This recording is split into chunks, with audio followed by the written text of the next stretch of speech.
السلام علیکم ورحمۃ اللہ وبرکاتہ محترم ناظرین، آج میں آپ کو انسانیت کی وہ حیرت انگیز شروعات بتانے جا رہا ہوں جو آسمان سے زمین تک پھیلی ہوئی ہے۔ جی ہاں، حضرت آدم علیہ السلام کی زندگی کی مکمل کہانی، ان کی پیدائش، جنت، شیطان اور دنیا کی پہلی قتل، تفصیل کے ساتھ اسی ویڈیو میں بتاؤں گا۔ حضرت آدم علیہ السلام کی پیدائش۔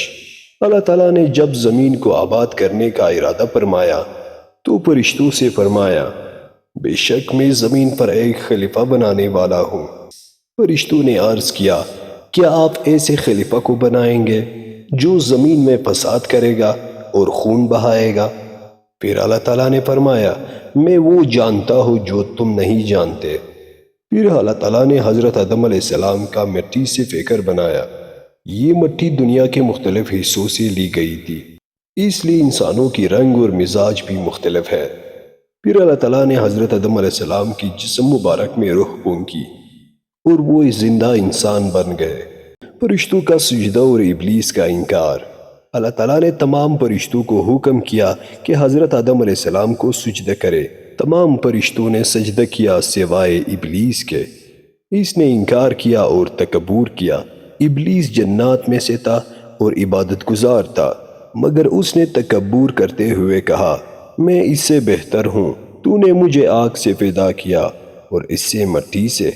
اللہ تعالیٰ نے ابلیس پر لعنت کیا اور اس سے ہمیشہ کے لیے راندہ درگاہ کیا۔ نمبر 3، جنت میں رہائش اور حوا علیہ السلام کا پیدا ہونا۔ اللہ تعالیٰ نے حضرت آدم علیہ السلام کو جنت میں جگہ دی اور ان کے لیے ایک بیوی پیدا کی، حضرت حوا علیہ السلام، جو ان کی پسلی سے پیدا کی گئی۔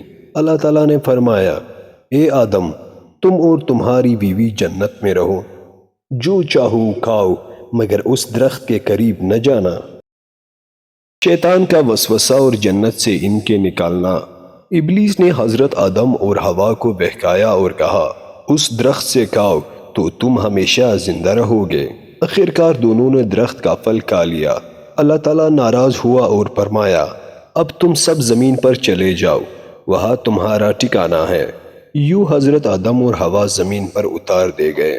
حضرت آدم علیہ السلام کو ہندوستان میں اور حوا علیہ السلام کو جدہ سعودی عرب میں اتارا گیا۔ توبہ اور اللہ تعالیٰ کی معافی۔ حضرت آدم علیہ السلام نے دل سے توبہ کی اور کہا کہ ربنا ظلمنا انفسنا۔ اللہ تعالیٰ نے ان کی توبہ قبول فرمائی۔ حضرت آدم علیہ السلام کے دو بیٹے حابیل اور قابیل تھے۔ دونوں نے اللہ کی راہ میں قربانی دی۔ حابیل کی قربانی قبول ہوئی اور قابیل کی نہیں۔ پھر قابیل حسد سے بھر گیا اور اپنے بھائی حابیل کو قتل کر دیا۔ یہ دنیا کا پہلا قتل تھا۔ حضرت آدم علیہ السلام 930 سال زندہ رہے اور ان کے وفات کے بعد نبوت حضرت شیس علیہ السلام کو ملی۔ تو دوستو، یہ تھی حضرت آدم علیہ السلام کی زندگی کا مختصر کہانی۔ اگر ویڈیو اچھی لگی ہو تو چینل کو سبسکرائب کر دو اور ویڈیو کو لائک اور شیئر کرو۔